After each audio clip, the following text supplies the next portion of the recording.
sur l'entrepreneur à la stalle, Thierry #Henry. Épisode donc 161. Donc après un peu de repos et donc de bonnes réflexions, de nouvelles idées. Donc on repart sur une nouvelle saison, quasiment, parce que c'est plutôt fin octobre qu'on fait la saison 4, mais bon, on va faire comme si.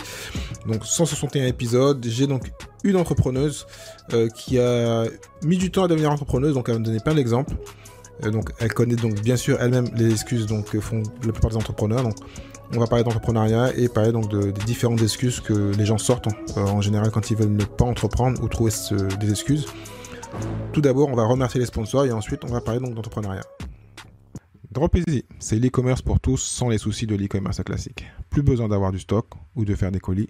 Tu n'as qu'à choisir les produits, les mettre en valeur sur ta boutique Dropeasy et encaisser l'argent.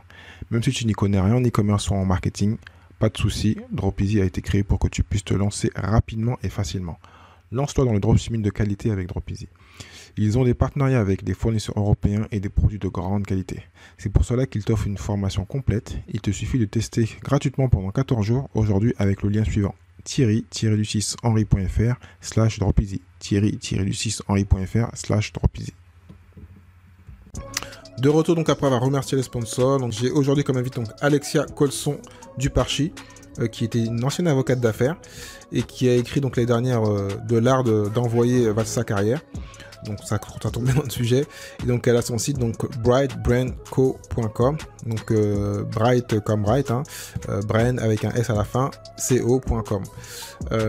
Donc on va parler d'entrepreneuriat, donc des différentes excuses. On a un peu plus d'une dizaine. On a donc vraiment bien échangé, bien tourné. On vous donne plein de références. On te donne plein de références donc dans l'épisode. Et puis à la fin, bien sûr, des liens pour aller vers ces sites ou ces formations, ces coachings, si tu veux donc te faire coacher pour devenir entrepreneur ou pour passer à l'étape donc avancer de ton projet. Donc merci à ceux donc qui suivent encore donc depuis le temps après 160 épisodes. Merci pour tout. N'hésitez pas à partager, à commenter, à aller donc sur les différentes plateformes pour montrer donc qu'on est toujours là et qu'on veut donc aider les gens à entreprendre. Donc je te dis à tout de suite avec Alexia. Salut Alexia. Je vais très bien, comment vas-tu ? Très bien, merci. Je reprends la saison du podcast, donc c'est très bien. On a eu un petit repos, donc là on est reparti de plus belle. En plus, on va parler d'entrepreneuriat et donc on va échanger, on va parler donc comment dirais-je, des excuses habituelles qu'on entend pour ceux qui hésitent à créer. Ce que j'aime bien dire, c'est comme disent les Américains, les wannabe entrepreneurs qui attendent sur le côté et qui sont spectateurs et qui passent par l'action et qui pourraient passer à l'action. Donc tu vas me dire pourquoi. Donc d'abord, je te laisse te présenter, puis ensuite on va parler de ce sujet. Merci. Déjà, j'aimerais te remercier parce que c'est sympa d'ouvrir une saison comme ça avec toi et sur ton podcast. Donc, merci pour ton accueil, vraiment. Et puis, bon retour de vacances, tout le monde. Allez hop, on se relève les manches et puis on y va. Et je dis ça pour me motiver aussi. Alors moi, je suis Alexia Colson du Parchi. Je suis coach pour entrepreneurs et je suis autrice également. J'ai écrit un livre qui s'appelle De l'art d'envoyer valser sa carrière, qui est sorti chez Hachette en 2020, il y a un an exactement. Et je suis devenue coach pour entrepreneurs parce que moi aussi, pendant des années, j'avais des tas d'excuses qui étaient géniales. J'avais des excuses phénoménales pour ne pas quitter mon ancienne carrière d'avocate d'affaires et pour pas suivre mon métier passion. Donc, j'adore maintenant pouvoir accompagner des gens, des wannabe entrepreneurs, comme tu disais si bien, pour regarder un peu leurs excuses, leurs peurs, regarder tout ça en face. Et puis l'utiliser comme un moteur plutôt que comme un frein. J'ai déjà plein de questions, mais qui sont plus liées à toi. Comme ça, on va plus développer un peu sur ta personnalité. Donc, avocat d'affaires, c'est pas rien quand même. Donc, tu as quand même des connaissances en business, même si c'est business en général. Mais souvent, quand on est avocat, déjà, on a une facilité à lire, à étudier des dossiers. Donc, déjà, tu avais... et en plus, tu es en général très bien payé. Alors, je sais pas si je dis que des bêtises ou c'est des poncifs.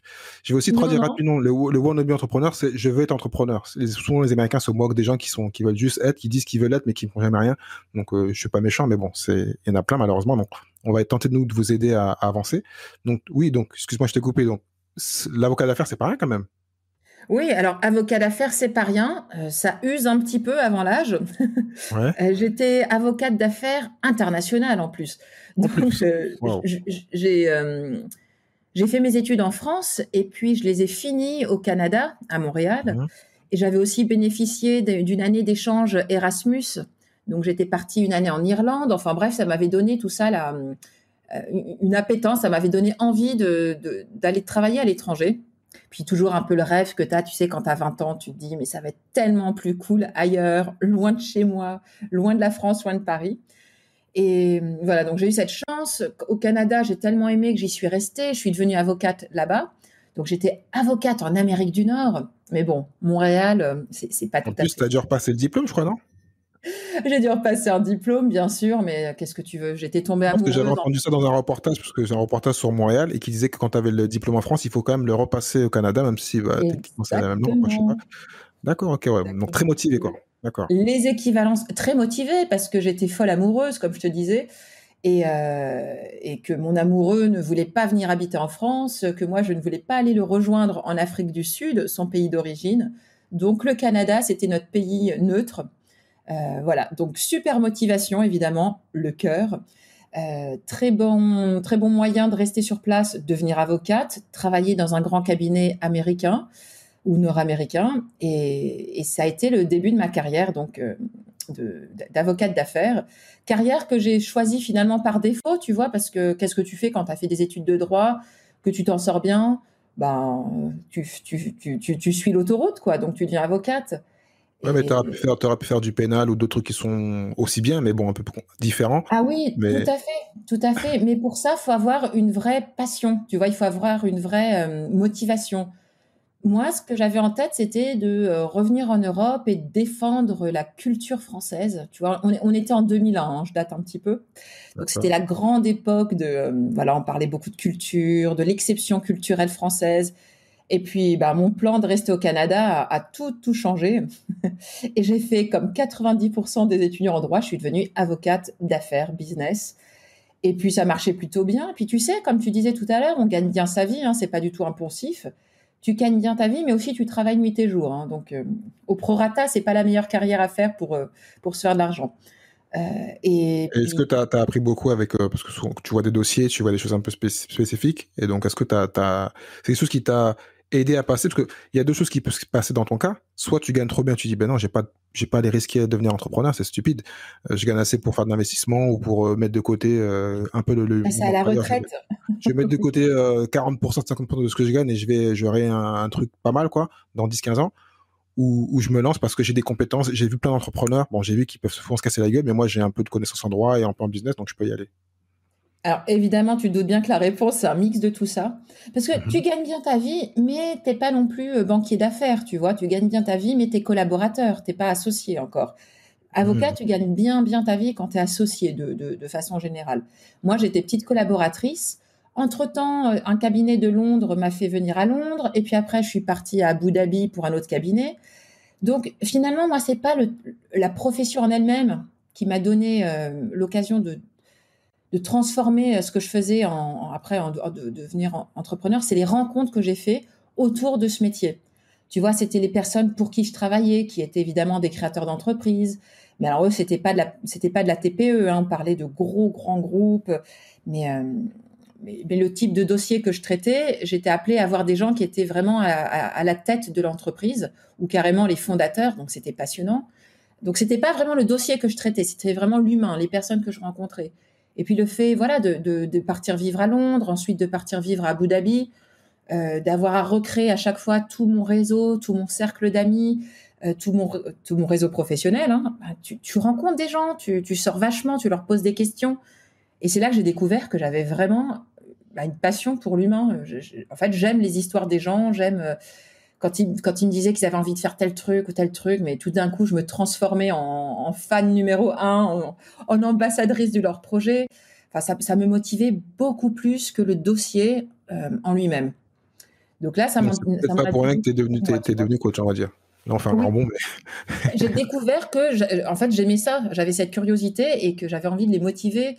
Mais seulement, j'avais pas encore le fameux, pour parler anglais, le fameux skill set. J'avais pas encore la boîte à outils pour les accompagner, ces gens-là. Enfin, j'étais avocate et c'est très, très utile. Hein. On peut faire très peu de choses dans le business sans un accompagnement juridique. Mais c'était pas avec ça vraiment que je voulais continuer après à travailler. Alors là, comme ça, je te le fais en raccourci, mais ça m'a pris des années, moi, pour faire la transition, parce que justement, j'avais peur de quitter mon poste bien payé, c'était pas royal, mais c'était quand même très confortable. Et puis avoir fait toutes ces études et en avoir bavé nuit et jour comme ça pendant plus de 10 ans, où tu travailles, mais vraiment, t'es corvéable. Ah, merci. Et j'étais arrivée si loin, donc pourquoi arrêter ça pour recommencer tout au début?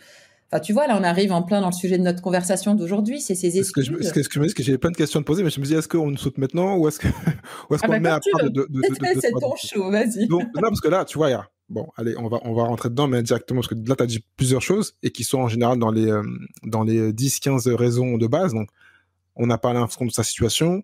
On peut parler aussi donc de la famille, parce que là, tu as une habitude, tu as fait des études, les gens vont dire, mais pourquoi non, t'as ce que les gens vont dire de toi. T'as peut-être que t'avais pas d'idée aussi, parce que tu peux vouloir entreprendre, mais t'as pas d'idée. Donc bon, je vais fermer la parenthèse, j'ai plein de trucs sous les yeux, et toi, t'as les mêmes, je crois. Donc dis-moi, comme mettons tu coach, quelles sont les excuses de base qu'on entend, et puis on va argumenter et discuter dessus, et j'espère qu'on va aider beaucoup à se lancer, à dire voilà que c'est le moment d'y aller. Mais oui, écoute, alors les excuses, elles sont toujours un petit peu les mêmes parce que c'est le cerveau reptilien, en gros, qui nous les envoie. C'est très simple. Quand on devient entrepreneur, on se met en danger. Donc, il y a le cerveau reptilien qui dit « Ouh là là là là, qu'est-ce que tu vas faire là, ma grande ?» ou « Qu'est-ce que tu vas faire, mon grand ?» On ne change rien, on est tellement tranquille maintenant. Donc, en gros, tu as l'excuse numéro 1, c'est « Oh, mais je suis arrivée tellement loin. » J'ai tellement de responsabilités ou j'ai un tellement beau titre, est-ce que c'est bien raisonnable de le faire maintenant? Ça, on l'a tous entendu. J'ai pas fait tout ça pour tout lâcher maintenant. Donc, en gros, on a un rêve, on a très envie d'y aller, mais finalement, dans sa situation qu'on n'aime plus trop, là, on s'est créé une espèce de confort inconfortable, certes, mais on y a trouvé un équilibre.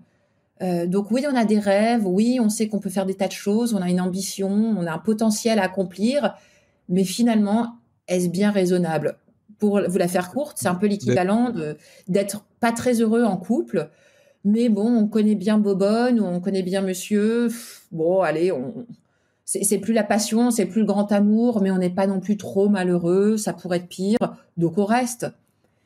Mais est-ce que ça vaut vraiment le coup de vivre sa vie comme ça, dans ce confort inconfortable où on n'avance pas, on recule pas, mais on n'avance pas non plus? Voilà. Donc ça, c'est l'excuse numéro 1. Mais par rapport à ça, donc j'aimerais ce que tu as dit un truc intéressant au début, donc j'aimerais te questionner dessus. Parce que là, tu as parlé d'un cas à part qui est le tien et de beaucoup de jeunes personnes, mais ce qui veut dire que la personne on va dire, là, tu as donné un exemple d'une personne qui a 5 à 10 ans de carrière, on va dire, qui a une carrière. Et donc, est-ce que tu conseilles une personne qui n'a pas de carrière, mais qui a déjà le projet dès le début, de se lancer rapidement pour ne pas rentrer dans le cercle vicieux de dire, j'ai passé 3 ans, 4 ans, je peux pas tout lâcher? Parce que tu l'as dit au début, c'est-à-dire voilà, j'ai investi du temps, j'ai fait un réseau, enfin voilà. Donc est-ce que tu conseilles à une personne qui veut entreprendre déjà à 20 ans, parce que souvent l'excuse pour d'autres, alors je sais pas si c'est une excuse dont on avait parlé, elle se dit ben non, j'ai pas assez d'expérience, donc je vais faire 5-10 ans dans une carrière, comme ça me permet d'avoir donc du contenu et pouvoir aller créer. Au contraire, dire à une personne si elle a déjà le projet à 20 ans ou en sortant d'études, qu'elle y aille tout de suite. Ah, très très bonne question. Et c'est dur d'y répondre, tu sais, parce que là en fait on parle de la maturité d'une personne. Moi, tu m'aurais proposé à 20 ans de monter ma boîte, mais j'avais aucune idée. J'avais pas de talent bien précis, j'avais pas de passion bien précise. Donc, heureusement que j'en suis passée par la case salariée, enfin, pour le coup, avocate, pendant quelques années pour justement me tester, me taper la tête contre quelques murs, rencontrer plein de personnes, aiguiser mon savoir, découvrir des choses. C'est ça qui m'a permis après d'être frustrée et donc de vouloir créer ma boîte. Mais au moins, je me suis composé tout un savoir et je me suis aussi composé une frustration qui a été un moteur. Après, ce sujet dont on parle pas souvent, c'est ce que tu as dit, la maturité entrepreneuriale. Eh oui, il y en a d'autres, je les vois, mais ils sortent de la fac, mais ils ont déjà monté 1 ou 2 boîtes, ils ont des tas d'idées, ils ont un degré de sophistication en matière d'idées entrepreneuriales, mais qui m'épate. Donc eux, mais bien sûr, mais qu'ils aillent faire leurs écoles à l'école des entrepreneurs, quoi, la Life School. Surtout que par rapport à ce que tu as dit, bon, on va pas parler d'âge, parce que moi aussi je suis de ta génération, je crois. Nous, à notre époque, il y avait moins d'entrepreneuriat. Il y avait déjà Capital, bien sûr, il y avait certaines émissions, mais c'était pas entre parenthèses la mode entrepreneur en ligne où on voit d'entrepreneurs partout, même si des fois c'est faux sur Instagram, mais il y a un peu de tout. Donc c'était pas la même époque où il y avait aussi les grands capitaines d'industrie des années 80, c'est ça, oui. Tapi et autres. Mais voilà, c'était très éloigné de beaucoup de personnes. Et donc, c'est vrai que c'était pas la même période, on va dire. Oui, tu as tout à fait raison. Et puis, ce qu'on voyait en termes de toute petite entreprise, enfin, c'était pas très glorieux, ça faisait pas envie. Tu te rappelles pas de The Film s'appelle, je crois, j'ai posé chanter, c'est Ma Petite Entreprise. Et quand tu vois le film, c'est vrai que t'as pas envie de créer ta boîte. Oh, oui, je me souviens de ce film. Oh là là, tu sais que j'y repense souvent, hein, d'ailleurs.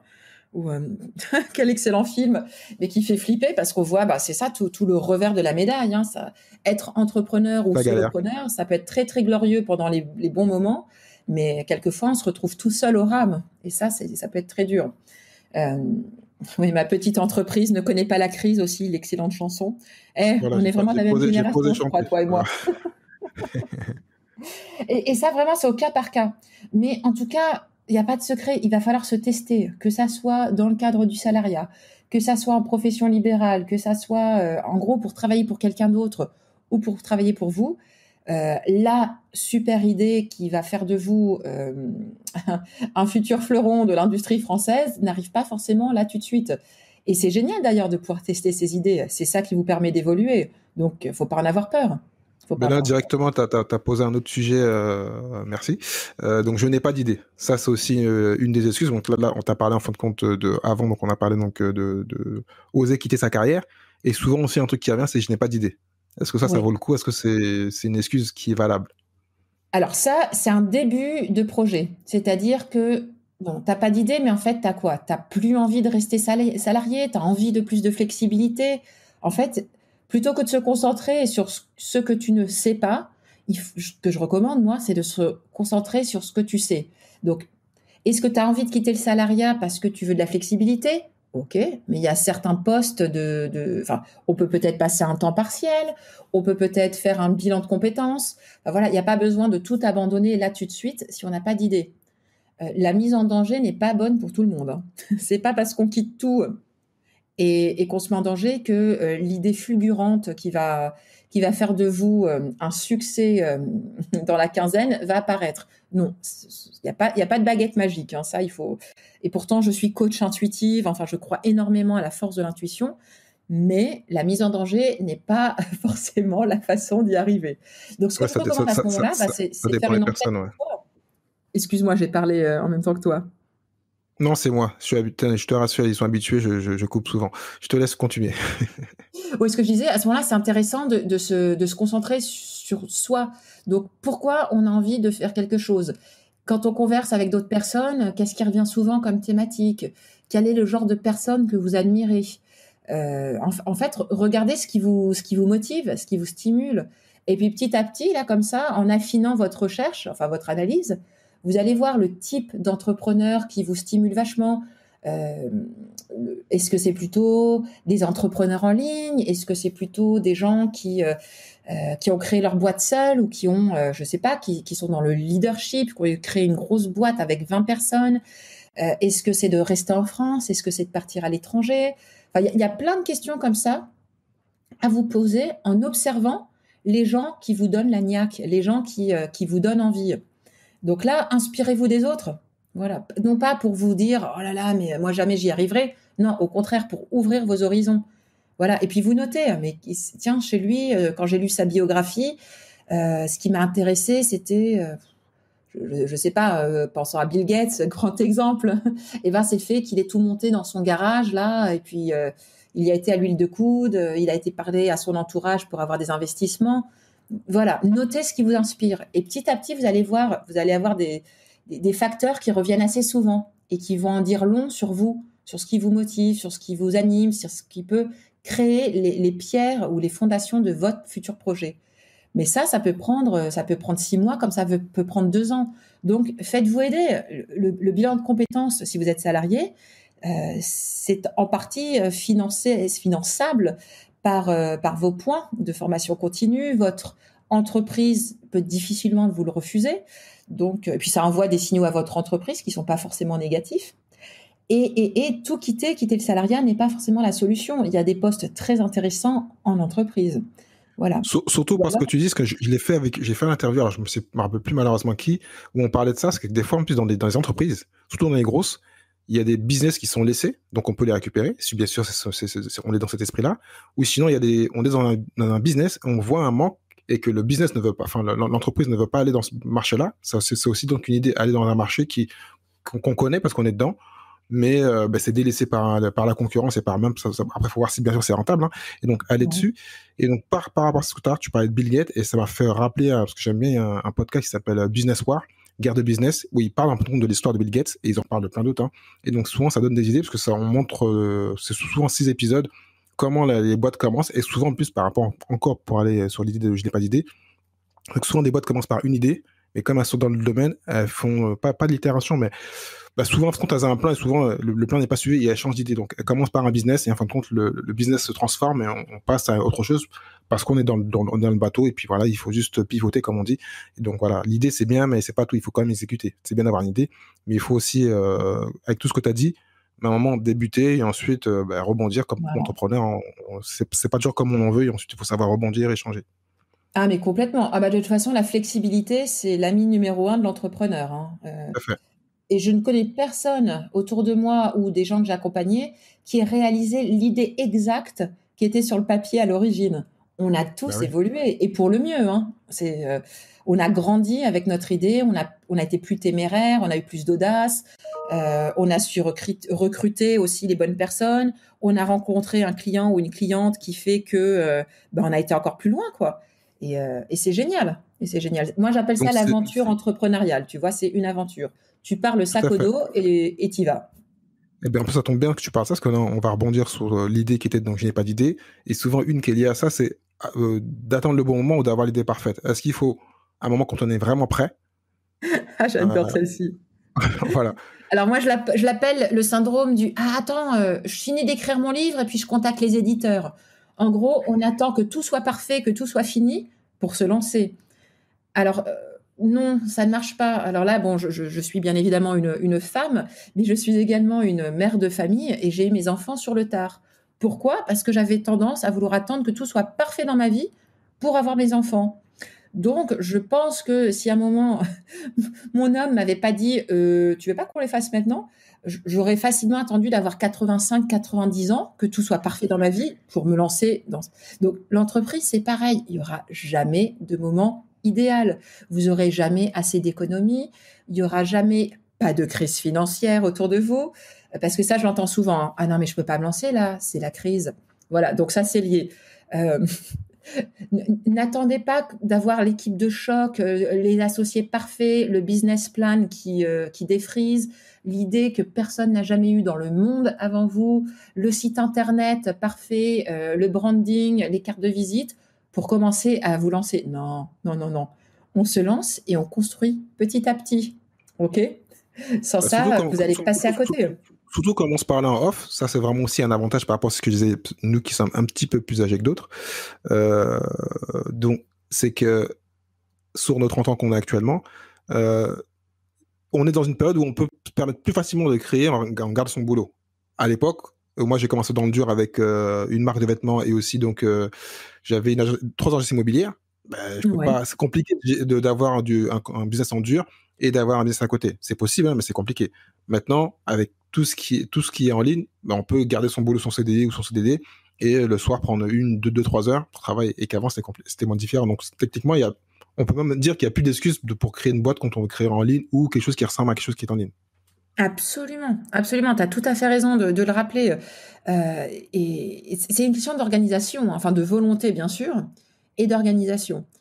Et en effet, c'est pas l'idéal. Alors, il y en a certains qui vont devoir se former parce qu'ils auront une idée qui appelle, je sais pas, à passer un CAP ou à une formation qui doit être diplômante pour pouvoir se lancer dans leur prochaine entreprise. Et ça va être les cours du soir, les cours du week-end. Pardon, peut-être un congé pour création d'entreprise avec votre employeur qui va vous permettre de vous former. Donc oui, c'est un congé sans solde, mais pendant ce temps-là, vous allez pouvoir vous former. Et si vous changez d'idée, ce qui n'est pas grave en soi, on peut changer d'idée quand on découvre un peu plus ce qu'on veut faire. Eh bien, vous pouvez repartir chez votre employeur et reprendre votre ancien poste. Donc, vous avez quand même une sécurité. Et oui, commencez à tester votre idée en en vous lançant, en bossant, en créant votre entreprise. C'est ça, l'après-midi, non, le soir, le week-end. Alors moi, je parle de l'après-midi parce que c'est ce que j'avais fait. Je m'étais pris, j'avais pris un 4/5e. Alors, vraiment, ça avait été très, très dur à négocier, hein, mais je m'étais pris un 4/5e pour justement avoir une journée dans la semaine où je puisse me consacrer à mon entreprise que j'étais en train de lancer, pour la tester. Et pour pas partir justement, à l'époque on venait juste d'avoir un deuxième enfant, donc je pensais que ce n'était pas le bon moment pour partir et lancer ma boîte. Voilà, donc ça m'a permis de m'organiser une petite période de transition où je travaillais avec un filet financier. Et ce qui est pas mal, parce que c'est vrai qu'on n'en parle pas souvent, mais 4/5e, c'est pas mal, c'est une bonne idée aussi, ouais. Financièrement, c'est pas un gros choc financier. Évidemment, tu es payé au prorata, hein, donc tu gagnes un peu moins, mais c'est pas non plus traumatisant. Tu peux t'organiser, quoi. Voilà. Et par contre, ça te libère une grosse journée de travail.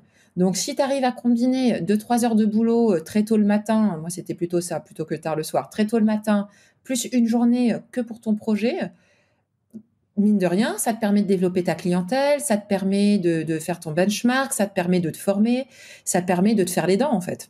Ouais, d'apprendre tout doucement et de se rassurer, parce que souvent c'est un peu ça, hein. Il y a des peurs, donc si on commence à faire des premières ventes et à faire un peu de trésorerie et à voir que c'est quelque chose qui est viable, pourquoi pas. Tout à fait. Tu montes ton réseau et après, quand tu es prêt, tu peux te lancer. Et quand tu es Donc prêt, je vais rebondir sur ce que tu as dit. Excuse-moi, tu l'aurais vas-y, compris, je t'en je vais souvent prie. te couper. Je n'ai pas assez de temps. Ça, on entend très souvent. Donc là, on a un peu répondu. Parce que c'est vrai qu'il y a des business qui sont pas logiques. Il va falloir avoir 30-40 heures. Parce que on sait très bien qu'on bosse beaucoup en tant qu'entrepreneur, c'est tout début. Hein. Moi, je dis souvent, l'entrepreneuriat, c'est une fusée qu'il faut faire décoller. Donc, quand elle décolle, après, elle va aller, entre parenthèses, vers son orbite. Enfin, elle va bouger un petit peu, mais bon. Mais au Oui, début, il y a beaucoup de travail à faire. ça va Donc, secouer, oui, au début. voilà. Donc, je n'ai pas assez de temps. Comment tu réponds à cette excuse?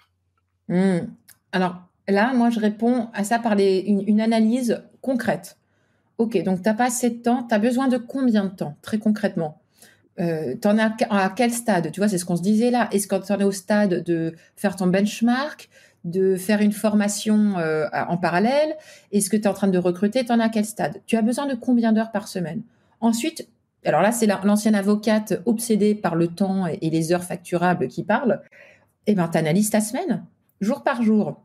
Est-ce que tu utilises vraiment ton temps de façon purement pratique ou est-ce que tu perds du temps? Et c'est normal, hein, on est des êtres humains, c'est normal qu'on ait des distractions, c'est très sain même. Mais tu passes combien de temps sur les réseaux sociaux? Tu passes combien de temps en transport? Tu passes combien de temps à glandouiller, à regarder la télé? Netflix, pardon. On en est tous là. Tu passes combien de temps à te dire, tiens, il faudrait que j'aille faire du sport, mais finalement, tu n'y vas pas, donc tu es en train de bouffer dans ta cuisine, gna, gna, gna. Et c'est là-dedans qu'il va falloir couper. On coupe dans le gras. Donc Netflix, là, pendant un bout de temps, on arrête. Les trucs là, traînasser sur le canapé en se disant je vais à la salle de sport, non, je vais bouffer, qu'est-ce qu'on mange ce soir? On arrête. On devient une machine d'efficacité pendant quelques temps.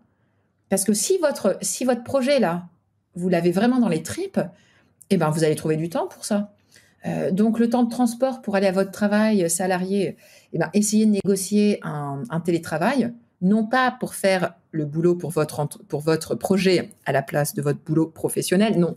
On reste super pro, on ne fait pas ça, mais pour économiser, je sais pas, 30 minutes, 45 minutes d'aller, 45 minutes de retour, eh ben, pendant ce temps-là, vous bossez sur votre projet à vous. Et par contre, à 9 heures, quand vous devez être devant votre écran pour votre poste de salarié, ça vous le faites. Il faut être irréprochable, hein. Surtout dans l'esprit, dans ce que tu dis, il faut se servir du travail, donc l'argent qu'on va gagner dans un boulot pour pas le transférer, parce qu'il y en a qui vont et pas puis le prendre. votre réputation. Mais Et vous savez quelque chose qui sert à tout le monde, excuse-moi, je te coupe, mais un truc qui sert à tout le monde. Au moment de la négociation pour votre départ, que ça soit une rupture conventionnelle, que ça soit juste un départ, enfin, quelle que soit la modalité que vous allez choisir ou que vous allez négocier pour votre départ, c'est tellement plus facile si ça se passe en bons termes. Et si votre ancien employeur vous dit, écoute, chapeau, tu te lances, tu me dis si tu as besoin d'aide, je vais parler de toi à mon entourage, mais ne brûlez pas les ponts. Même si vous avez un petit côté revanchard où vous dites, tiens, je vais leur montrer de quoi je suis capable, ne brûlez pas les ponts, d'accord? S'il n'y a pas de raison de vous foutre à mal avec votre ancien employeur, n'en créez pas. Et votre réputation, ça va vous suivre toute votre vie. Donc, soyez irréprochables. Ne commencez pas à piquer des heures de travail, enfin à voler du temps de travailler, parce qu'en gros, vous piquez votre salaire. Ça se fait pas. Et vous n'allez pas être bien avec vous-même. Donc, vraiment, donnez-vous toutes vos chances. Donc, vous trouvez des créneaux de temps, tôt le matin, tard le soir. Les sorties avec les copains le week-end, pendant un bout de temps, il y en aura beaucoup moins. Et voilà, quoi. Votre projet, là, vous allez lui donner naissance. Donc, il faut vous investir complètement. Donc, vous allez trouver le temps en coupant ailleurs, en coupant dans le gras. Je suis désolée, il n'y a pas de baguette magique là non plus.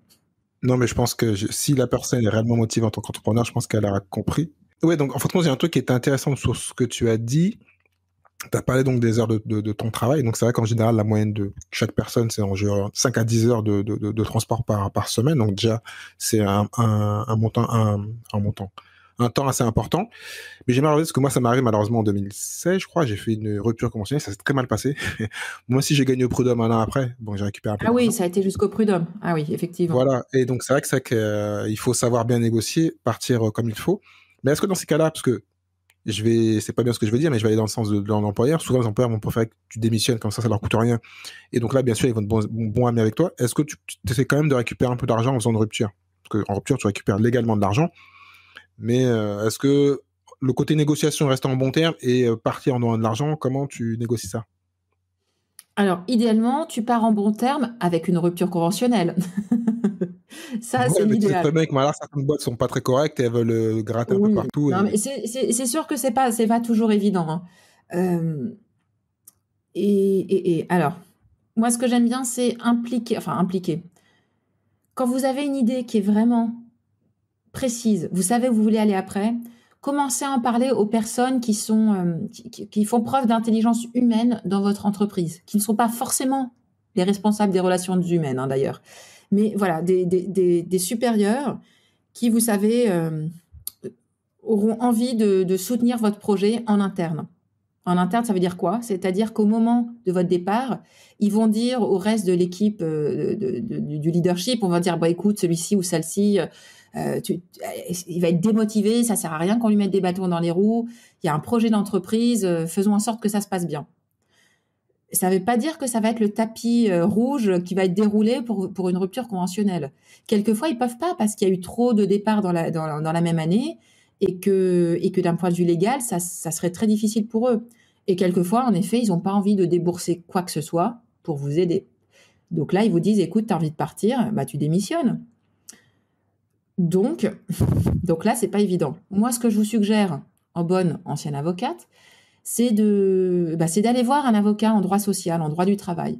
Ça vous coûte pas très cher de juste faire un point. Je vous dis pas de faire un suivi, traitement de dossier, tout ça, non. Juste un appel pendant 1 heure pour vraiment voir quelles sont vos options. Ça, vous allez en trouver assez facilement. C'est un petit investissement, mais qui peut vous débloquer des situations et qui vous permet de voir vraiment quels sont vos droits et quelle est la meilleure possibilité pour vous. Ok, vous faites un petit bilan. Quelquefois, il y a des petits points un petit peu sensibles, des couleuvres que vous avez avalées pendant quelques années, des retours de congé parental ou congé maternité qui se sont faits où on vous a mis dans un placard. Bref, des trucs où l'employeur n'a pas été réglo. J'étais pas non plus dans l'illégalité, mais c'était un peu touchy. Et bien là, je vous recommande de monter votre dossier, de rappeler que vous avez accepté ces choses-là, que vous avez joué que vous avez joué le jeu, mais que bah voilà, ça serait bien quand même que eux, en échange, acceptent une rupture conventionnelle qui, au final, leur coûtera pas si cher que ça. Donc là, c'est la négociation. Il faut batailler sans violence, et c'est ça qui est pas facile, hein, parce que en gros, au moment de la rupture, ou enfin au moment du départ, votre ancien employeur, votre futur ancien employeur se transforme en espèce de monstre qui veut pas lâcher un sou. Et vous, futur ex-employé, vous vous transformez en espèce de quémandeur là, qui demande de l'argent. Donc, c'est confortable pour personne. Et souvent, ça donne lieu à de l'agressivité qui n'est absolument pas bonne pour de la négociation. Moi, je le sais, un de mes anciens employeurs... Il y a une raison, ceux qui écoutent, ceux qui connaissent, doivent se dire aussi, parce que ça, j'ai pas précisé. C'est vrai que quand tu fais, on est en France, c'est un gros avantage. Quand tu fais une bonne rupture, si c'est une démission, je crois pas que tu as le retour, ce qu'on appelle le retour de projet à l'emploi. et que quand quand t'es hors de la faute grave, je crois, alors c'est toi l'avocat, tu vas mieux me le dire, tu peux aussi donc avoir le projet de retour à l'emploi, donc avoir entre 15 et 20 mois donc de revenus, 55% de tes revenus que tu avais avant en tant que salarié, et donc ça Oui, peut te grâce à donner un Pôle bon emploi. matelas pour Ouais. voilà, donc c'est pour ça que la démission pure, c'est stupide, mais ça on le sait, mais des fois bon, on veut faire un projet, on veut se lancer, on est sûr de soi, donc Alors, c'est c'est pas pas logique, hein. forcément stupide, mais ce n'est pas ce qu'il y a de plus intéressant Voilà, financièrement. tu Voilà. dis mieux que moi, c'est mieux. Euh, mais oui, D'où l'importance, pour ça que j'insiste, parce que moi ça m'est arrivé, et plusieurs fois en 20 ans, ou bientôt 20 ans de création. Et donc souvent je suis reparti. Moi j'ai souvent créé la part du temps avec le projet de retour à l'emploi. Donc j'ai fait un parcours dans le salariat. Je suis reparti, j'ai fait ce qu'il fallait pour pouvoir toucher donc les ailes, et ce qui faisait que donc j'ai pas de chiffre d'affaires, mais j'avais donc de quoi vivre logiquement, et je continue à créer. Voilà. Et c'est ah quand même oui, ah non, mais ça, c'est un tremplin souvent formidable on dit que quand on a un l'entrepreneuriat en freelance. France c'est risqué bien sûr, mais comparé à d'autres pays, il y a plein de pays qui n'ont pas ce système-là.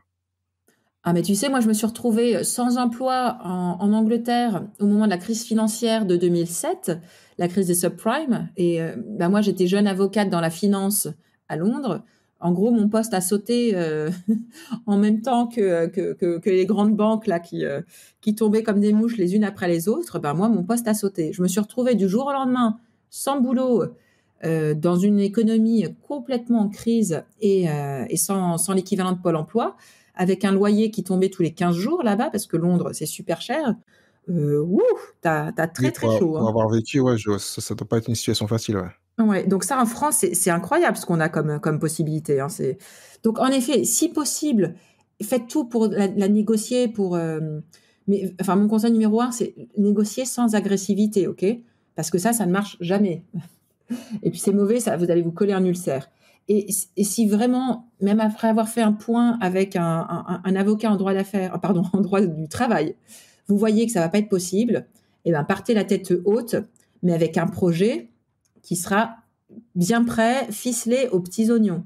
Donc peut-être que ça vaut le coup de rester une année de plus en poste pour vraiment tout préparer le terrain, et le jour où vous êtes prêt à partir, et ben là, hop, ça y est, c'est parti, en roue libre, sans Pôle emploi. Mais au moins, vous aurez eu cette année supplémentaire pour vous permettre de vous organiser. Dans le cas de figure où vous n'avez pas accès à une rupture conventionnelle. À ce moment-là, travaillez un peu plus longtemps, mais travaillez dans votre poste de salarié, pardon, un peu plus longtemps, ce qui va vous permettre de vous créer un tremplin. Ok. Eh ben, ça tombe bien que tu poses ce sujet-là, enfin la suite, hein. Une question que tu as souvent entendre, ou une excuse, c'est je n'ai pas d'argent. Ah, mais oui. Mais pourquoi fallait faire des économies? Mais oui, c'était pas le bon moment, c'est ça. On a acheté un appart, on a une famille. Oui. Alors du coup, bah là, il n'y a pas de mystère. Soit vous avez Pôle emploi qui vous sponsorise, soit vous n'avez pas Pôle emploi qui vous sponsorise, mais vous avez une excellente idée et vous avez envie d'y aller là maintenant tout de suite. Eh bien, encore une fois, pas de baguette magique, que des décisions. Donc, ding dong, est-ce qu'on repart habiter chez papa et maman pour économiser le loyer? Est-ce que votre conjoint, votre conjointe peut faire peut faire bouillir la marmite pendant les 18 mois, les 24 mois qu'il va vous falloir pour vraiment vous lancer et commencer à toucher un salaire, ou en tout cas avoir un revenu? Voilà, ça c'est vraiment des questions qu'il faut regarder. Alors c'est une très bonne excuse, mais on peut trouver des solutions. Mm. Est-ce que vous avez un bien que vous pouvez vendre? Est-ce que vous pouvez espérer, je ne sais pas, si vous avez des parents qui ont un peu d'économie, qui peuvent vous faire une donation partage?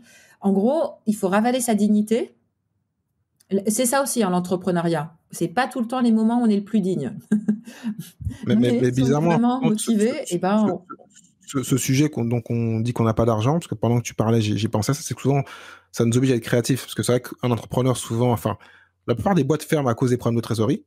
Et donc, si on est intelligent, on sait donc trouver l'argent, parce que des fois, comme tu le disais, hein, aller chercher des parents, vendre un bien, enfin voilà. ah bah oui, le love money, Ce que tout moi j'ai ça. fait, malheureusement, des fois, j'aurais préféré ne pas vendre le bien, mais bon, je l'ai fait, trop tard.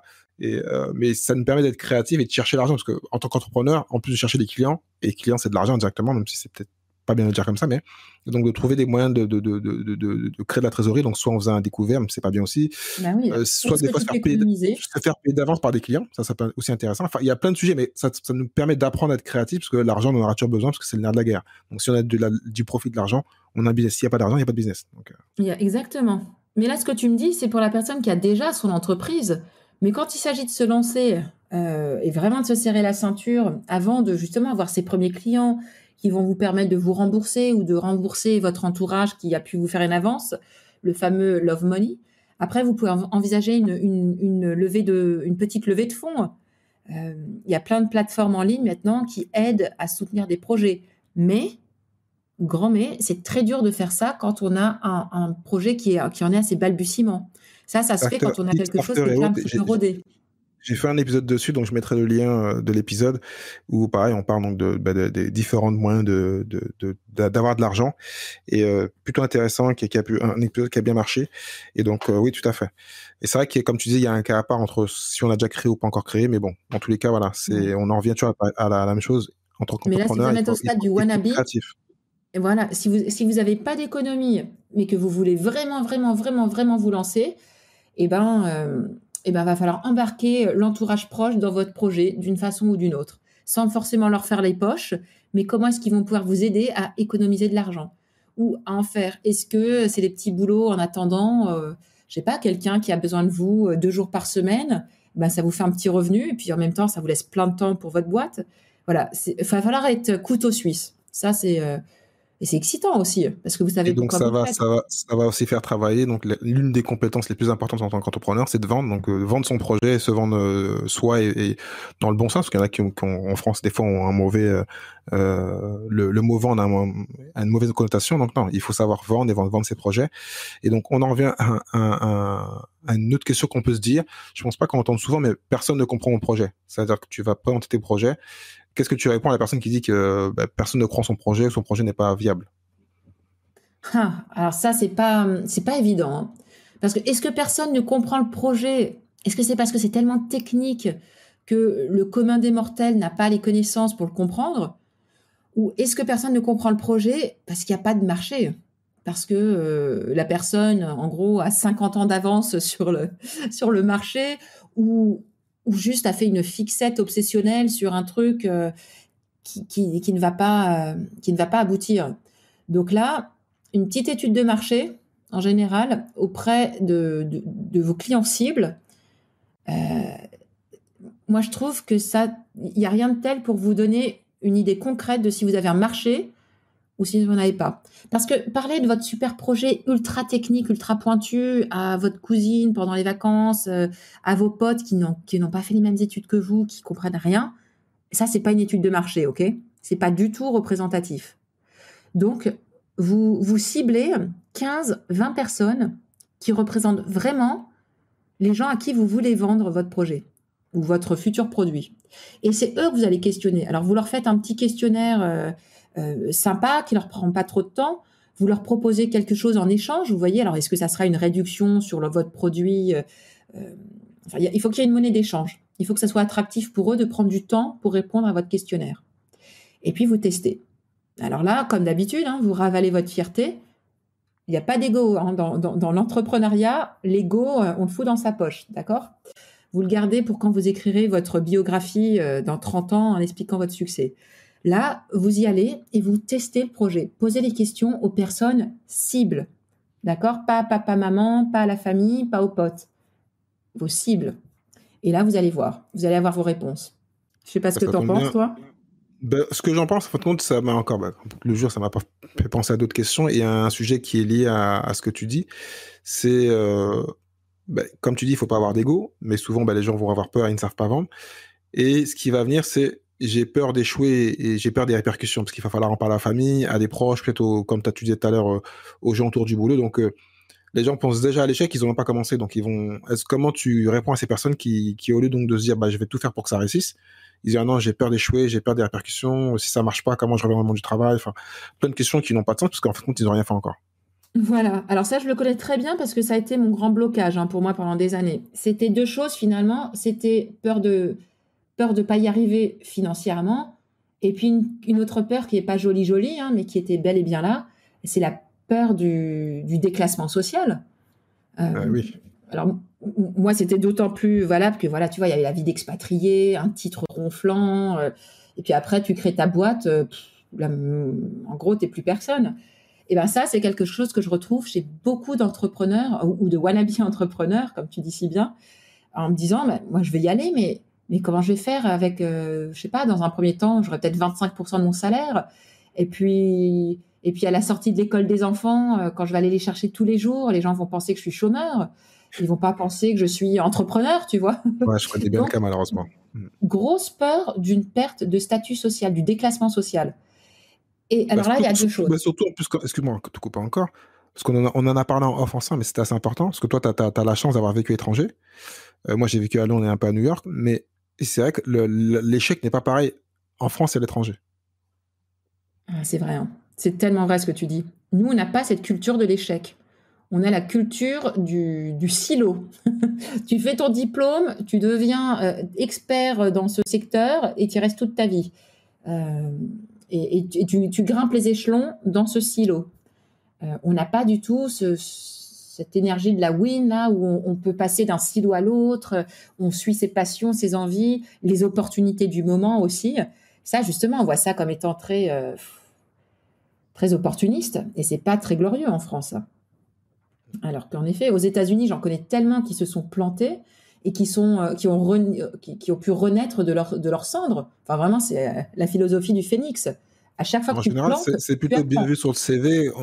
Comme on me disait, parce que on en a parlé, j'ai des amis qui aux États-Unis, ils disent voilà, sur le CV, une personne qui a créé une boîte, il a pas fait Harvard, mais il a testé, on sait qu'il a appris des choses. Et donc, on Ah, est mais content de se dire carrément. qu'on va se servir de ce qu'il a appris, il va pouvoir rebondir. Et on sait très bien que, comme ils disent, la deuxième, troisième boîte va être la bonne. Mais qu'en Mais France, c'est en général, ça. tu as créé une fois, t'es mort, quoi. Ah, mais et moi, j'y crois tellement ça. Tu as une vue à 360 degrés.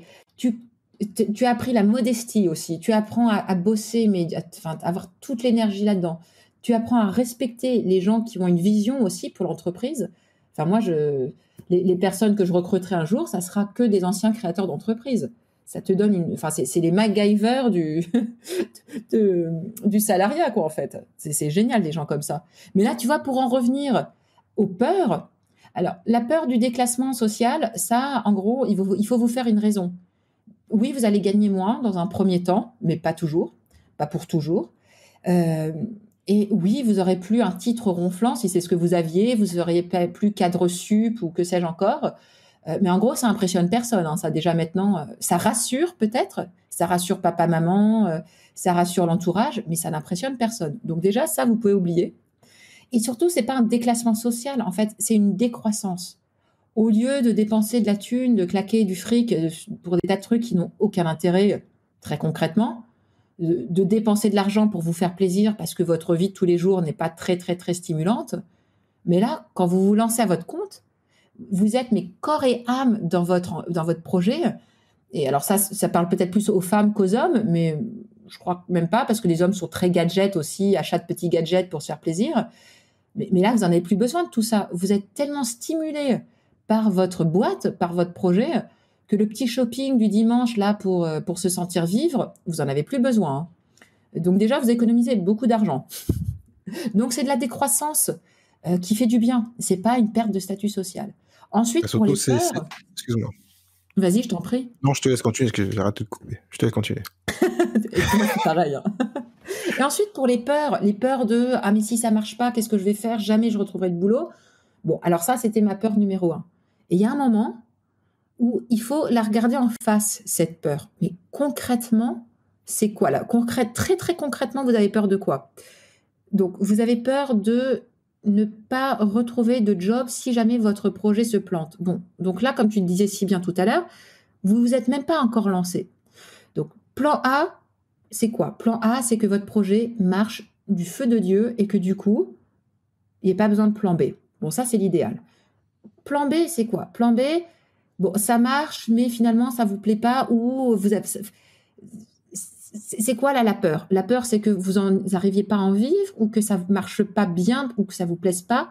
Ok. Donc, si c'est le cas, qu'est-ce qu'on fait? C'est quoi le plan B? Eh ben, vous repartez travailler en tant que salarié est-ce que vous pensez vraiment, alors je ne sais pas là quel est ton auditeur typique, mais quoi, vous avez entre 25 et 45 ans, j'imagine. Vous On va dire pensez ça. vraiment qu'avec vos qualifications, vous n'allez pas y arriver? Vous pensez vraiment que votre réseau actuel sera mort, n'existera plus et du coup, vous n'arriverez pas? Bon, alors si c'est vraiment ça votre peur, eh ben, ça veut dire qu'il faut continuer à alimenter votre réseau. Il faut continuer à vous faire connaître. En gros, il faut réseauter. Bref, il faut aller au bout de votre peur. À quoi elle ressemble vraiment votre peur? Très concrètement. Et à chaque chose qui vous fait peur, vous trouvez la solution. Très souvent, c'est de la fierté. Vous n'avez pas envie de vous planter, vous n'avez pas envie de repartir travailler dans du salariat, puisque vous avez hâte de le quitter. Donc c'est ça en fait, c'est une grosse peur diffuse dans laquelle on fourre tout. Et ben moi je vous propose de la décortiquer, là, ce gros fourre-tout, de le décortiquer et vous allez voir chaque chose, vous allez trouver la solution. D'accord? Donc comme ça, vous allez avoir le plan A, le plan B, éventuellement le plan C et le meilleur plan de tous, le plan D. Le plan que vous n'avez pas imaginé, mais qui va finalement va vous sortir de la panade si vous y êtes. Et on en revient à ce qu'on disait tout à l'heure. Ça va être d'évoluer, de faire des pivots. En fait, ça va être ça. Et ça, vous le savez au fond de vous-même, que votre projet là que vous avez aujourd'hui, dans 2 ans, il aura vachement évolué. Et vous aurez pas eu besoin d'utiliser votre plan B, votre plan C. Vous allez évoluer. Vous allez être en Et mentalité. entre-temps, voilà, eux-mêmes, ils ont évolué. Donc, c'est aussi Mais l'avantage voilà, d'entrepreneuriat, c'est qu'on apprend beaucoup. Et voilà. ça allait répondre à une question que j'allais te poser après. C'est que, pareil, on dit que je n'ai pas cette compétence. Mais avant ça, quand tu parlais, ça m'a fait penser à un podcast. Pourtant, je fais rarement des références. J'en ai déjà fait une là. J'en fais une deuxième. C'est à Clotilde Dussolier. Nos souliers. Change ma vie. Voilà. Et je crois que j'ai écouté une des podcasts il y a 1 ou 2 semaines qu'elle a sorti. Et c'était le Et si, même si, qui est super intéressant, qui dure 15-20 minutes. Et pareil, bah, c'est un peu ce que tu as dit, voilà. Au lieu de se compliquer la vie, on se pose et au lieu de dire et si, donc on retire le si par même si, et on met tout comme tu as dit, toutes les raisons entre parenthèses. Et en fin de compte, tu vois que c'est pas si grave que ça. Et au moins, tu les as, tu les listes. Donc bon, je le fais moins bien qu'elle et moins bien que toi. Donc, je mettrai le lien vers son podcast, comme tu as dit, Changer ma vie, qui est très intéressant et on apprend beaucoup de choses. Donc voilà, parenthèse. Absolument. Donc, on répond à la question, je n'ai pas cette compétence. Alors attends, juste avant que je réponde à cette question, et ça va finalement répondre à ta question, petite anecdote pour les auditeurs ici. Clotilde et moi, on se connaît de nos anciennes vies professionnelles. Ça fait comme quoi. Elle était blogueuse de cuisine, enfin de blogueuse culinaire. Elle a un super Pinterest même. Et voilà. Et moi, je venais de quitter Abu Dhabi, je voulais plus être avocate, je savais pas ce que je voulais faire. La cuisine me passionnait, enfin tout l'univers culinaire me passionnait. Elle allait avoir son premier enfant et elle m'a dit, bah écoute, si tu veux reprendre une colonne sur mon blog pendant quelques mois, eh ben vas-y, complète comme ça. Toi, à ton retour à Paris, ça te permet de rencontrer plein de monde. Et puis moi, ça me dégage du temps. Donc vous voyez, c'était nos anciennes vies. On s'était rencontrés comme ça. Et maintenant, là, 10 ans plus tard, nos vies n'ont plus rien à voir. On a nos vies professionnelles, en tout cas. Elle est devenue une coach absolument incroyable, podcasteuse reconnue. Elle a des 20 par toute la France. de France. Hein. Ouais. Mais oui. Énorme. Et ça a été une fulgurance pour elle, ce podcast. C'est une idée qui lui est apparue comme ça un jour pendant une sieste. Voilà. Et moi aussi, ma vie professionnelle maintenant n'a rien à voir avec celle qui était il y a 10 ans. Et ben le fait qu'on se soit parlé l'une l'autre, moi, ça a vachement enrichi ma vie.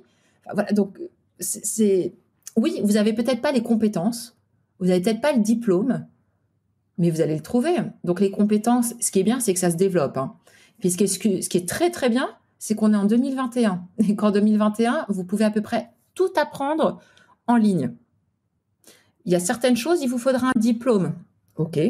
Eh bien, vous allez pouvoir le faire, et c'est ce qu'on se disait tout à l'heure, en cours du soir, ou vous allez vous prendre une pause pour faire ça. Mais les compétences, si vous avez envie, sauf si vous me dites, bien évidemment, que vous voulez être champion de natation ou pianiste professionnel. Là, c'est pas que de la compétence. Là, il faut du talent inné. Donc ça demande un petit peu plus de travail, c'est certain. Mais si vous allez créer votre entreprise en ligne ou autre, mais vous allez apprendre. Vous allez faire comme toi et moi on a fait, tous les deux. Vous allez écouter les meilleurs podcasts qui soient. Vous allez lire les meilleurs bouquins. Vous allez acheter les cours en ligne. Vous allez aller vous inspirer de gens. Alors, ça dépend des langues que vous parlez, mais si vous parlez l'anglais, allez-y. Il y a des podcasteurs, mais de folie aux États-Unis pour sur tous les sujets. Moi, là, la moitié des cours que je suis en ce moment, parce que je suis une éternelle apprenante, la moitié des cours que je suis sont dispensés par des universités aux États-Unis. Et pourtant, je suis bien peinarde en France devant mon ordinateur. J'ai un cours qui vient de Berkeley University, qui m'a coûté $110. Voilà. Et j'aurais pu l'avoir gratuitement. J'ai payé $110 parce que je voulais la certification à la fin. Alors oui, c'est pas un MBA de Berkeley, mais j'ai pas besoin d'un MBA, moi. J'ai besoin d'apprendre certaines compétences. C'est des compétences. Et en plus, c'est marrant que tu parles un peu du réseau, parce que là, indirectement, on a parlé donc du Clotilde Dussolier, c'est du réseau. C'était ma dernière question. Souvent, les gens, on se parle de l'excuse de ne pas avoir de réseau, et on en a parlé en off. Moi, j'ai été souvent dans mon business qui était l'affiliation, qui l'est toujours, mais un peu moins. Mais j'ai dû prendre un billet, aller au salon de l'affiliation. Toi, tu as fait des séminaires à San Diego, on en a parlé. Donc, mais oui, aussi, avec donc, le réseau. Voilà. Et donc, qu'est-ce que répond aux gens qui disent qu'ils n'ont pas de réseau? Ils n'ont pas les bons réseaux, entre parenthèses. Alors, déjà, est-ce que vous êtes certain de ne pas avoir de réseau? C'est très simple. Hein. Vous allez faire un tour sur votre LinkedIn, sur votre Facebook, sur votre liste de contacts sur votre téléphone. Vous prenez 2 heures et vous le regardez de façon très, très froide.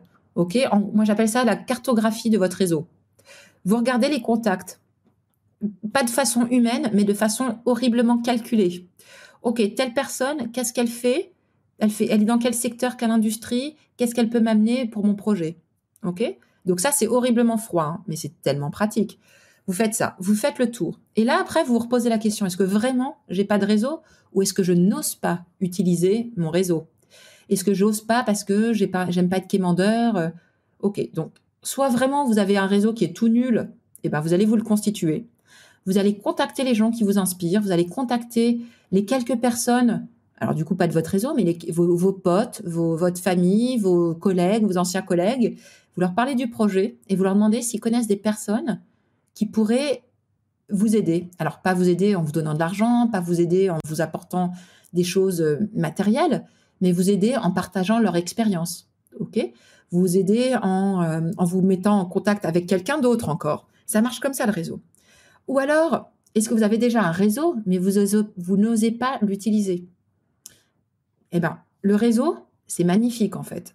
Le réseau va vous donner autant que vous lui apportez. Donc ça, il n'y a pas de mystère. Plus vous allez être généreux avec les gens dans votre réseau, plus votre réseau va vouloir vous nourrir aussi. Donc, vous n'êtes pas demandeur, vous êtes participant. C'est ça, la mentalité du réseau. Il faut donner avant de recevoir, quoi. Ben, il faut donner tout en recevant. Écoute-moi, quelquefois, tu vois, je prends contact avec une personne et je suis en position de demande. Mais très rapidement, dès que je vois qu'il y a une opportunité qui se présente pour cette et qui pourrait intéresser cette personne, ou que quelqu'un, un de mes coachés, aurait besoin d'une personne telle que celle qui a su m'aider, et que c'est la bonne personne, et ben je vais les mettre en relation sans même qu'on me le demande. C'est ça. Il faut être très, très, très généreux avec la mentalité réseau.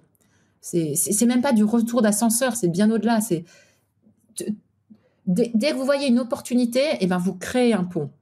Et les gens, je vous assure, les gens sauront vous le rendre. Non pas parce qu'ils se sentiront endettés, mais parce qu'ils voient que vous jouez le jeu, ils voient que ça les motivera vachement de voir comment vous animez ce réseau, et vont vouloir envie de faire pareil. En gros, tout le monde est gagnant là-dedans. Donc, n'ayez pas peur. Hein. Au début, c'est un peu vertigineux de demander de l'aide. Et très vite, on se rend compte qu'on ne demande pas de l'aide. On se nourrit du réseau.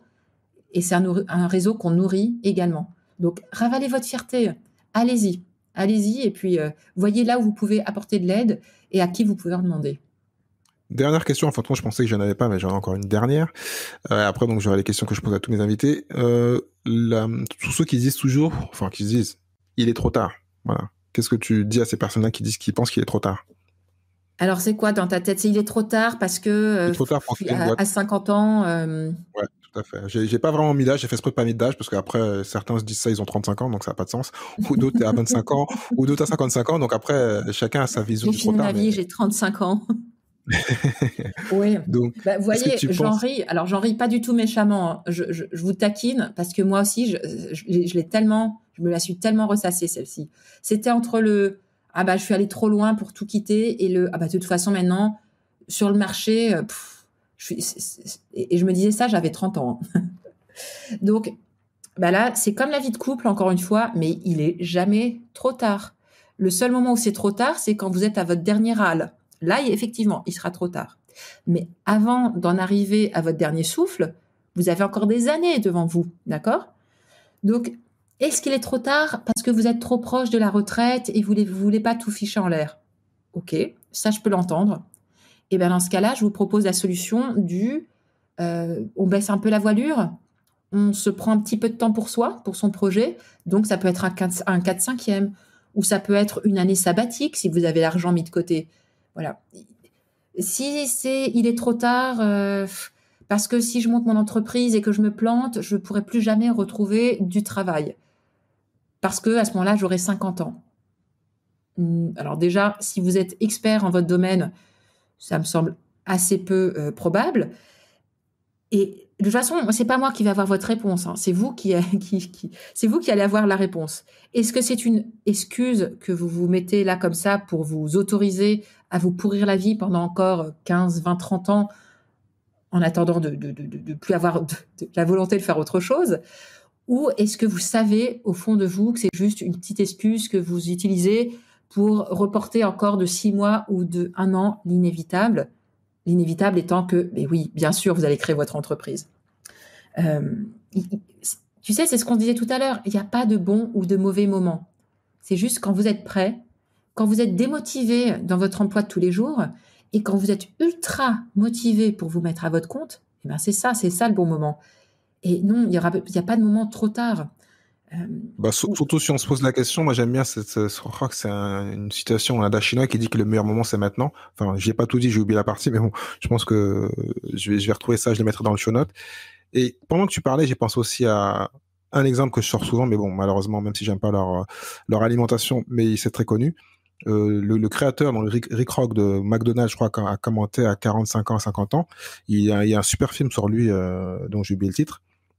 Et le concurrent KFC qui a commencé pareil à 50 ans. Et pareil, il y a et je mettrai encore le lien, le podcast Business War raconte comment ils ont commencé. Ils étaient très âgés, ils auraient pu ne pas le faire, ils l'ont fait, ils ont créé un truc énorme, même si la bouffe n'est pas bonne, mais bon, la marque est là. Oui, tout à fait, mais bon, c'est un grand succès.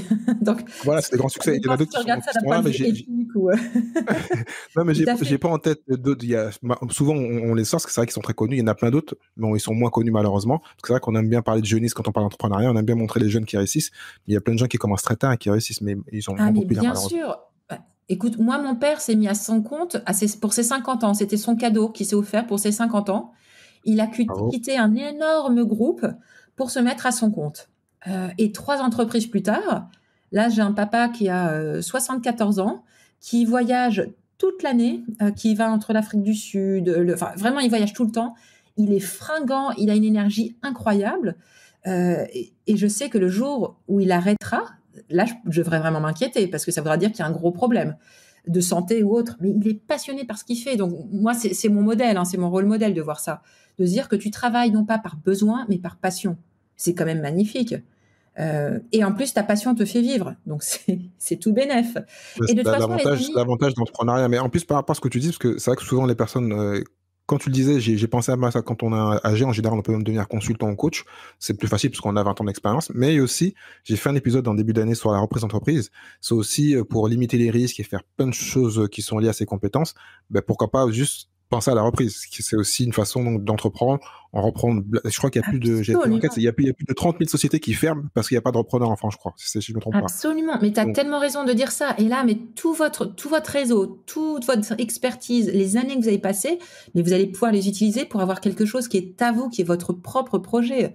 Donc ça, c'est fantastique. Et encore une fois, vous avez peur de quoi en vous disant, ah là, mais je peux plus, c'est trop tard. Est-ce que vous avez peur de pas avoir l'énergie? Est-ce que vous avez peur de faire un sacrifice financier? Est-ce que vous pensez que votre temps devrait être utilisé? Alors là, pour prendre l'exemple de quelqu'un qui serait plus âgé que toi et moi, est-ce que vous vous dites non, là, c'est la phase de ma vie où je vais me consacrer à mes petits-enfants ou... Ça dépend vraiment de votre état d'esprit. En gros, il n'y a pas d'obligation d'être entrepreneur, hein, on est bien d'accord. Vous ne faites pas violence. Mais par contre, si vous avez cette envie, si vous avez ce rêve, ça veut dire que vous n'êtes pas encore allé au bout de ça, donc vivez-le. Et ça ne veut pas dire que vous allez devoir travailler avec acharnement 15 heures par jour, 7 jours par semaine. Non, vous pouvez trouver votre rythme aussi. Surtout si vous avez pu vous faire quelques économies ou si vous êtes un peu plus âgé et que donc vous avez, j'espère par la force des choses, appris à avoir un certain rythme de vie. Mais ce que j'allais vous dire tout à l'heure, c'est que notre génération, alors moi je suis dans la quarantaine, hein, la jeune quarantaine, mais la quarantaine quand même. On va devoir travailler jusqu'à tard, très très tard, hein, si on veut pouvoir avoir un revenu tous les mois. Et d'autant plus, alors moi j'ai très peu travaillé en salarié en France, j'ai été salarié en France pendant 5 ans. Donc ma retraite en France, j'ai intérêt à me la constituer. Donc il faut que je sois en pleine santé, donc il faut que j'ai l'énergie. Et pour avoir tout ça, il faut que mon métier me passionne. Donc, ce que je me crée au jour le jour, et c'est ce que je vous recommande, hein, tous comme fil d'Ariane, comme raison numéro 1, posez-vous tous les matins la question, est-ce que ce que j'ai créé, est-ce que mon entreprise que je me suis créée me comble? Voilà. Et si c'est pas le cas, qu'est-ce que je peux réajuster? Après, c'est comme tout, il y a des jours sans et des jours avec. Mais si vous avez une grosse majorité de jours sans, ça veut dire que ce que vous vous êtes créé, eh ben, c'est pas bon. Il y a des trucs à réajuster. Il y a des curseurs là qu'il va falloir retravailler. D'accord? Parce que votre entreprise, votre projet doit vous combler. Même s'il vous épuise, ça doit vous combler. Parce que c'est ce que vous allez faire d'une façon ou d'une autre jusqu'au moment où vous pourrez vous offrir une retraite, où vous aurez envie de vous offrir une retraite. Donc voilà. Donc il n'y a pas de mauvais moment pour se lancer et on n'est jamais trop vieux. Le seul moment où on est trop vieux, c'est quand on est entre 4 planches. Et c'est pas le moment. Vous êtes dynamique, vous avez des idées, vous avez un entourage. Allez-y. Ben Alexia, grand merci pour toutes ces bonnes informations, ces échanges aussi donc par rapport à ton parcours et par rapport à ton réseau. Hein. Comme quoi, le monde il est petit. Hein. La semaine dernière, j'écoutais Clotilde et là tu me parles d'elle, donc magnifique. Mais oui. Donc je mettrai tous les liens. Donc j'ai 5 questions que je pose à tous mes invités. Quel est le business dont tu rêves à part celui que tu fais actuellement? Ça serait la cosmétique. La cosmétique bio. Voilà, cosmétique et nutrition. Je rêve d'être la Tata Harper française. Attention, nutrition, moi je suis déjà dessus, donc attention. J'ai une autre activité, et voilà, il y a un autre podcast sur la nutrition, donc je suis déjà dessus, donc attention, on va être concurrents. Eh ben, on va se parler autrement, parce que moi, ça y est, j'ai monté quelque chose en Afrique du Sud, figure-toi. Donc les rêves deviennent réalité. Quelle est ta meilleure expérience en tant qu'entrepreneur ou investisseur? Alors, en tant qu'entrepreneur, c'est le jour où j'ai enfin mis le doigt sur ce que je voulais faire. La première année, mon entreprise, c'était pas ce que je fais maintenant. Et c'était cool, mais c'était pas vraiment la passion. Et le jour où j'ai osé devenir coach, en gros, mais ça a été des feux d'artifice, hein, franchement. Et en tant qu'investisseur, très jolie question. C'est le fait de pouvoir gagner suffisamment maintenant dans ma boîte pour investir. C'est ma boîte qui investit de l'argent maintenant. C'est plus moi en tant que citoyenne. J'investis en passant par mon entreprise dans des projets qui me passionnent. Retraite, quoi. C'est bien. Et en fait, moi, c'est plutôt le côté mentorship. Tu es une Shark Tank. Je suis une Shark Tank de tout petits étages, mais un jour, je vais monter. Ah, mais j'adore mettre l'argent là dans les projets auxquels je crois, c'est super. Très bonne réponse. Quel est pour toi le meilleur levier pour devenir entrepreneur? L'audace. Soyez audacieux. C'est ce qu'on Parlez aux gens, dans l'épisode. Croyez en vous, mais c'est de l'audace tout ça. Quel est le livre que tu conseillerais à tout entrepreneur et pourquoi? Oh, là, elle est trop dure celle-ci. Tu verrais ma bibliothèque, il y a 5 étages. Mais, alors, attends, je vais essayer de faire court. Sans recommander le bien sûr, ça serait très vulgaire. Je mettrai le lien dans tous les cas dans le podcast. Est-ce que je peux te mettre la référence? Oui. Parce que là, tu vois, j'en ai 5-6 qui viennent à la tête et qui viennent à l'esprit, pardon, et ça va pas aider les auditeurs. Je peux vous mettre ça dans les notes. Ça va les obliger à aller lire le résumé. Parfait. Parfait. Dernière question. Vas-y. Quelle est la compétence que tu rêves d'avoir? Je rêve d'avoir un esprit comptable. C'est petit comme rêve, mais je suis tellement pas comptable dans ma tête. Bizarrement, comme beaucoup d'entrepreneurs. Ouais, tu vois, je rêve pas haut, hein. Mais j'ai beaucoup de compétences que j'ai su acquérir ces dernières années. Mais l'esprit comptable, ça me gave. Et pourtant, quand tu es à ton compte, quand tu es seul aux manettes, il faut l'avoir. Bah, c'est pour ça Tu qu'on a vends des d'autant comptables mieux que et tu des comprends les partenaires. répercussions. Mais moi, tu vois, je viens de finir Profit First. C'est un livre qu'on m'a conseillé parce que j'ai Ah, Mike, ce cher voilà, j'ai Mike. une activité e-commerce. Et donc, dans la formation Helium 10, qui est un de mes partenaires, il disait qu'il fallait le lire. Bon, ça m'a saoulé parce qu'il y a beaucoup de finances, ça, mais bon, il faut savoir. Et j'ai commencé à créer des différents comptes pour aller mettre mes finances C'est ça. ailleurs. Parce que, voilà. Donc, Écoute, parce moi, que c'est ce comme que je beaucoup fais. d'entrepreneurs, j'ai fait ce qu'on appelle... non, je peux pas le dire à la radio. Parce que je peux pas le dire. Enfin, mon comptable en fin d'année m'a dit non, ce que vous faites, c'est pas bien. Et donc, j'ai compris que... Et il est dû au début du livre, donc je vais mieux gérer mes finances. Et voilà. Alors, moi, je le recommande énormément, ce livre, hein. D'ailleurs, moi, je l'utilise personnellement, cette méthode. En gros, c'est la méthode des enveloppes. Voilà. Et en effet, version moderne, version digitalisée avec votre néobanque. Alors je ne sais pas si je peux donner l'exemple de la banque que j'utilise. Tu peux, hein. Je pense qu'on a la même. Moi, j'utilise Conto. Tout le monde l'a tous, donc je te confirme. Et voilà, depuis quelques temps, ils ont mis en place des sous-comptes. Donc, vous pouvez avoir ce système que recommande ce cher Mike, je me souviens plus de son nom de famille, mais l'auteur de Profits First. Et c'est génial de pouvoir faire ça. Moi, je le recommande à toutes les personnes que j'accompagne. C'est tellement simple, mais tellement impactant. Vous avez tout le temps de l'argent pour suivre vos projets, en fait, quels qu'ils soient. C'est top. Bon, Très bon exemple de livre. J'aurais dû penser. Alexia. Donc voilà, ça plus l'esprit comptable, et il n'y a rien qui pourra m'arrêter. Parfait. Bon, je te dis donc à la prochaine fois, on parlera de tes finances et de tes investissements. Et puis je te dis à bientôt, Alexia. Et de nutrition. Allez, à bientôt. Merci pour ton accueil. Et puis bravo tout le monde. Osez vous lancer. Au revoir. Merci à toi d'avoir écouté cet épisode de l'Entrepreneur Lifestyle jusqu'à la fin. Si tu as aimé et que tu penses que cela peut aider ou intéresser quelqu'un que tu connais, donc partage cet épisode, like-le, commente-le et bien sûr mets note numéro 5 s'il te plaît. Donc cela va m'aider à continuer à pouvoir monter dans les classements de toutes les bonnes plateformes de podcast, hein, iTunes, Spotify, enfin tu les connais. Si tu souhaites donc recevoir les épisodes directement dans ta boîte email, envoie-moi un email à contact@thierry-lucis.fr. Je te dis au prochain épisode. Ciao, ciao.